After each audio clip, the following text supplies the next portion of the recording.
বুবলির মা হওয়ার খবরে ভেঙে পড়লেন এবার ঢালিউড কিং সাকিব খান। অসুস্থ সাকিব ও তার মা মিডিয়াকে যা জানালেন, বন্ধুরা আজকের এই ভিডিওটি দেখার আগে অনুরোধ শেষ পর্যন্ত দেখবেন, কারণ আজ যে খবরটি নিয়ে কথা বলতে যাচ্ছি তা শুধু শোবিজ নয়, পুরো বাংলাদেশে নাড়িয়ে দিয়েছে। বুবলির মা হওয়ার খবর প্রকাশের পর হঠাৎ করেই অসুস্থ হয়ে পড়েন সাকিব খান। পরিস্থিতি এমন জায়গায় যায় যে সাকিবের মা নিজেই মিডিয়ার সামনে এসে আবেগ ধরে রাখতে পারেননি। কি ঘটেছিল সেই মুহূর্তে, কেন ভেঙে পড়লেন সাকিব, আর সাকিবের মা আসলে কি বললেন, সবকিছু জানতে ভিডিওটি শেষ পর্যন্ত দেখুন। সবকিছু শুরু হয় কয়েকদিন আগে। শবনম বুবলি ঢালিউডের আলোচিত অভিনেত্রী একটি সুখবর দেন ঘনিষ্ঠ মহলে। বুবলির মা হতে চলেছেন এই খবর মুহূর্তেই ছড়িয়ে পড়ে শোবিজের অঙ্গনে।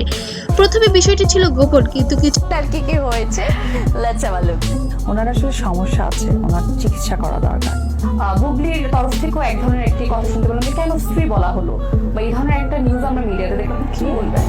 বলেছে কেন স্ত্রী বলা হ্যাঁ, হলো? কেন স্ত্রী বলা হলো? তাহলে এই তো ঘনিষ্ঠ সূত্র থেকে বিষয়টি মিডিয়ার কানে পৌঁছায়। এরপর সোশ্যাল মিডিয়ায় আলোচনা, ফেসবুক পোস্ট, ইউটিউব থাম্বনেল, গুজব, সত্য প্রশ্ন সব মিলিয়ে তোলপাড়। কিন্তু সবাই যেটা ভাবেনি, এই খবর সাকিব খানের ওপর এমনভাবে প্রভাব ফেলবে। ঘনিষ্ঠ সূত্র জানায়, বুবলি এই ধরনের শোনার পর থেকেই সাকিব খান মানসিকভাবে খুব চাপে ছিলেন। শুটিং চলাকালীন বারবার মাথা ঘোরা, শরীর দুর্বল লাগা, হঠাৎ চুপচাপ হয়ে যাওয়ায় এক পর্যায়ে শুটিং ইউনিট থামতে হয়, ডাক্তার ডাকা হয়। প্রাথমিকভাবে বলা হয় স্ট্রেস ও মানসিক চাপ। এই খবর ছড়িয়ে পড়তেই সাকিব খান অসুস্থ। ভালো জানে, আমার তো জানা যায় না। কখনো কি কথা হয়নি, দেখা হয়নি বুবলির সাথে? আসলে ওই নামটাই বলতে চাই সিরিয়াসলি, মানে এদের এত সুন্দর মুহূর্তকে এক লাইনে খবরে শোবিজে নেমে আসে নীরবতা। সবচেয়ে চমকপ্রদ ঘটনা ঘটে এরপর।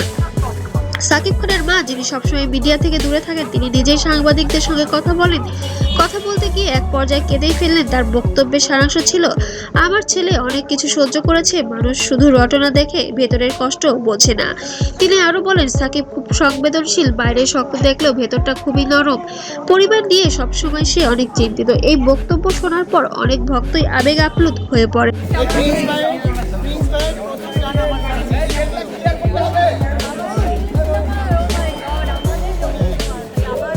যদিও সাকিব খান সরাসরি ক্যামেরার সামনে কিছু বলেননি, কিন্তু ঘনিষ্ঠ এক সূত্র জানায়, সাকিব বলেছেন কিছু কিছু বিষয় ব্যক্তিগত থাকাই ভালো, সবাই একটু মানবিক হলে ভালো হয়। এই এক লাইনের মধ্যেই যেন অনেক কিছু লুকানো। তিনি কারো বিরুদ্ধে অভিযোগ করেননি, তিনি তার কণ্ঠে ছিল ক্লান্তি, চাপ, একসময় ধরনের মানসিক অবসাদ। এই খবর প্রকাশের পর ফেসবুক, ইউটিউব, টিকটক সব জায়গায় একটাই আলোচনা, সাকিব কি মানসিকভাবে ভেঙে পড়েছেন? বুবলির খবর কি সত্যিই একটা প্রভাব ফেলেছে, নাকি শুধুই গুঞ্জন? ব্যক্তিগত বিষয়গুলো এত পাবলিক করা উচিত নয়, তার বক্তব্য অনুসারে এমনটাই বোঝা যায়। তবে পুরো ঘটনার মাঝে বুবলি ছিলেন একদম নীরব। কোনো পোস্ট নেই, কোনো লাইভ নেই, কোনো নীরবতাই হয়তো সবচেয়ে বড় বার্তা। কেউ বলেছেন তিনি পরিস্থিতি শান্ত করতে চাইছেন। বন্ধুরা, শোবিজ তারকাদের জীবনের বাইরে থেকে যত ঝলমলে মনে হয়, ভেতরে হয়তো ততটাই জটিল। আজ সাকিব খান শুধু একজন সুপারস্টার নয়, তিনি একজন ছেলে, একজন মানুষ। আমরা চাই গুজব নয় সত্য, আক্রমণ নয় সহানুভূতি। আপনার মতামত কমেন্টে জানাবেন। এই ঘটনা আপনি কাকে সমর্থন করেন? ভিডিওটি ভালো লাগলে অবশ্যই লাইক দিন, চ্যানেলটিকে সাবস্ক্রাইব আর শেয়ার করুন, যাতে সত্যটা ছড়িয়ে পড়ে।